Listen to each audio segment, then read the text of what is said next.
Okay, staying on schedule, our next presenter is Dakota Gold. This is an exploration development company focused on the revitalization of the Homestake District in South Dakota. The company is currently advancing its two properties, Maitland and Richmond Hill. Presenting on behalf of the company is President and CEO, Jonathan Odd.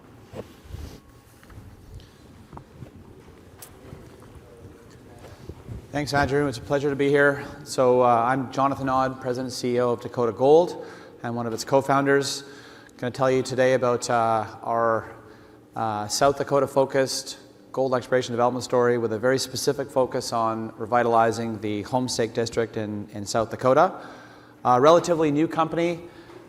Sorry, there we go. I might make a few forward-looking statements. I'll try to keep most of my opinions to myself. We merged two companies in the spring of 2022 and uplisted to the NYSE American. So we are a U.S. company. We have a small satellite office in Vancouver. We're currently active on our Maitland and Richmond Hill projects, which is in the Homestake District, which is contiguous with the old Homestake mine. 4 rigs active in the district. All 4 rigs currently are drilling at our Maitland project. We will be releasing a maiden resource at Richmond Hill, which is 1 mile to the west of Maitland, shortly after Easter. And that'll be the compilation of 800 historical drill holes and about 55 holes that we've drilled ourselves. So we'll host a conference call in early April to outline what that looks like and next steps for the project. You will hear us talk about permitting in South Dakota and permitting in the broader U.S., and certainly there's a negative narrative around permitting in the U.S. We are active on private ground. So all 4 of our rigs in the Homestake District are drilling on private ground. We do have other BLM and U.S. Forest Service land, but everything we're doing right now is on previously disturbed private ground. We closed a funding with Orion Mine Finance in October. Relatively strong cash position at just under $25 million US. And the $30 million program there, the board approved, started in September. We did announce a rare earth discovery at our Richmond Hill project last month, which I'll talk about in a few minutes. So we fly into Rapid City. It's about an hour drive to the project, and then Mount Rushmore is about 45 minutes southwest of Rapid. Just to work through some of these slides, because I don't have a lot of time to talk here. So when we refer to the Homestake District, this is what we refer to it as, and I think it's just important to get right to it. This is the 3rd company born out of Barrick's closure group during the Mark Bristow-led Barrick era. So Skeena and K92. So we had approached Barrick in the spring of 2020 and pitched them this concept of acquiring some assets they had in their closure group. Because when Barrick bought Homestake in 2001, they didn't acquire Homestake for assets in South Dakota. They'd acquired for other assets that Homestake had elsewhere in the world. So these were the 3 deals we did with Barrick. In green there is Maitland. Contiguous with the old mine, contained a discovery that Homestake had made back in the early 90s called the North Drift discovery. It also contains a shallow oxide resource, and also the old Maitland mine that produced 250,000 ounces at 10 grams. And this is all on private ground.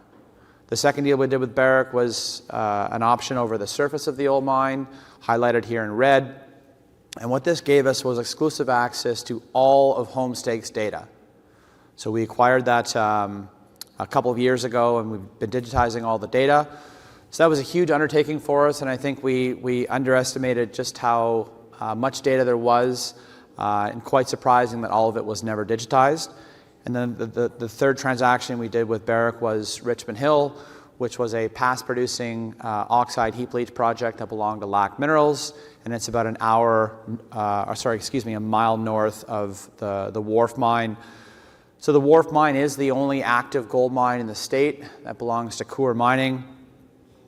Total gold mined in the last 35 years is approaching 4 million ounces, and Richmond Hill is just a mile to the north. Again, all on private ground.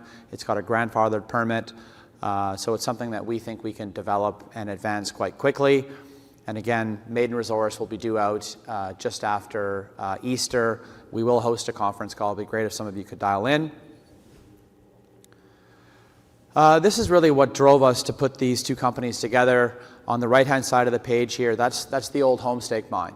So still to this day, it's the largest single gold mine in the history of the U.S.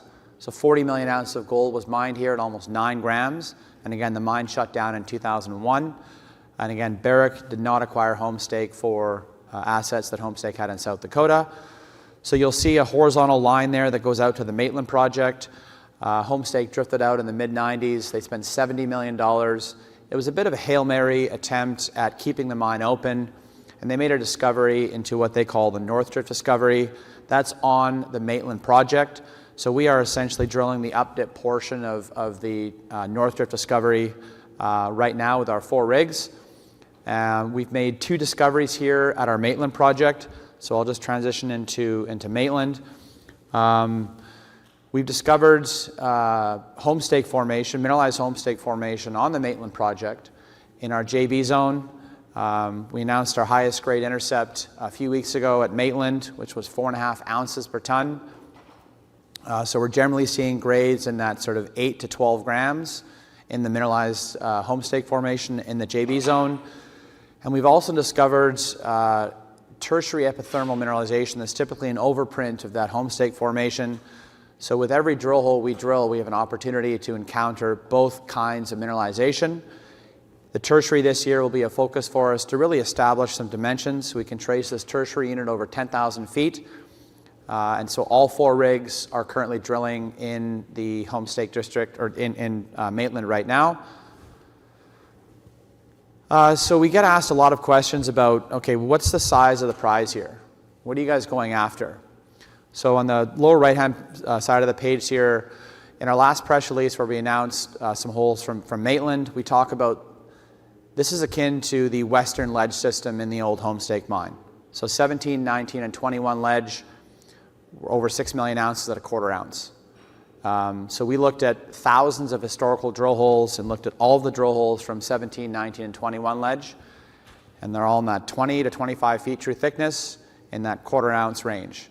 And that's what we're encountering with the intercepts we've hit in Homestake formation. So it's very encouraging.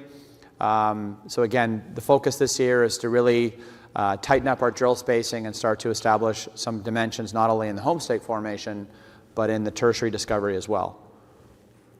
You know, this is what it looks like. We have the 2 photos in the bottom there from 7 and Main Ledge are 2 of the 9 zones, 9 ledges that were mined by Homestake over a 125-year period. The picture in the top there, that's our discovery hole, which was 5 meters of 20 grams. So this western ledge system analog is certainly allowing us to really kind of sharpshoot and vector towards where we think these centroids are, where these ledges tend to balloon out. We've been, sort of encountering kind of 5 to 8 meter true thicknesses in that sort of 1/4 ounce, 8, 9, 10 gram material. We are doing some directional drilling here to help minimize some of our deviation. But this is totally open. We do have an upper and a lower zone here. We don't know yet whether they're part of one broader ledge or zone, or they're 2 distinct ledges. More pierce points are required for us to determine that. And then in the tertiary, so Homestake never mined for any of the tertiary mineralization over its 125-year period. So James Berry, who's here today, have to give him and the team credit for being open to a much younger package of rocks being a receptive host. So our discovery hole here in the tertiary was 42 meters of just over 3 grams, quite close to surface. So this is something that we're going to focus on this year. The blue unit there is that tertiary. You'll see in the northern part of the page there some red soil samples that were taken from Dakota Territory Resource Corp, the company that we merged with. So this is, we can trace this over 10,000 feet. So this is quite shallow, and again, this is all on private ground. So we've got 4 rigs drilling here at Maitland. When we started drilling here about 18 months ago, we only had 2 drill pads. We now are permitted for 42 drill pads along this structural corridor. So Richmond Hill, so again, this is a mile west of Maitland. It's on private ground. This was a past lac minerals producing mine. roughly 250,000 ounces here at just over a gram oxide. It's a mile north of the Wharf pit that belongs to Coeur. And again, our maiden resource will be announced here in the next sort of 4 to 6 weeks. And this will be a compilation of 800 historical drill holes and about 55 holes that we've drilled. And there's already about 25 holes that are outside of the resource. So there is a lot of openness to this. I think we were pleasantly surprised with the oxide endowment that's left. And that will be a big focus for us in the exploration drilling that we'll do post-announcement of the resource. So a lot of the mining historically took place around the Richmond Hill breccia pipe in the south kind of western portion of the page there. 4 of these breccia pipes have not been tested. So when we acquired Richmond Hill under option from Barrick, we always knew that there was an oxide resource, a historical oxide resource there. But for us, it was really about what was going on in that pre-Cambrian, that basement unit underneath Richmond Hill. And part of our geological concept was that this mineralized homestake formation kind of wraps around the northern part of Maitland and goes underneath Richmond Hill and Wharf. And we're testing that concept as we speak.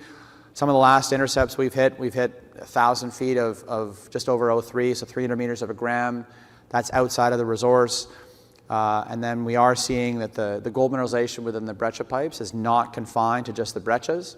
We've hit our best intercept in the Twin Tunnels breccia was 30 meters of 6 grams. So there's a lot deeper mineralization than we were sort of expecting. And again, we have the 4 rigs at Maitland now. Sort of late spring, early summer, we'll move 1, possibly 2 of the rigs back to Richmond Hill to do more of the exploration drilling. So again, this is quite open. And again, all on private grounds from a permitting standpoint. It's a lot more advantageous from a timing perspective for a single asset company than to be looking at developing things on BLM or U.S. Forest Service. I know I've got to wrap up here. We did make a rare earth discovery here that we announced last month. Part of the thesis there was to look at ways for us to enhance project economics. Can this improve permitting timelines? Can this cast a bigger net of investors that will look at a company like Dakota Gold? And also, too, there's a number of grant programs that exist within the U.S. funded by the DoD and the DOE, so we're looking at applying for some of those. ESG, we're very active in the community. We support the South Dakota School of Mines. We support the Caterpillar mining hub at the 1,700-foot level in the old mine. And just to wrap up here, we're aligned with shareholders. We have a big stake in the company. Management owns roughly 25% of the company. We've got some great supporters and shareholders, relatively well cashed up. And this technically is really led by Jerry Aberley, our COO, and James Berry, Vice President of Exploration. Both used to work in the old mine, and James was also a mine geologist for Wharf Resources. And I'm getting the hook here to wrap up. But just catalysts, maiden resource at Richmond Hill, additional drill results from Maitland, both in homestake formation and in the tertiary. Thank you.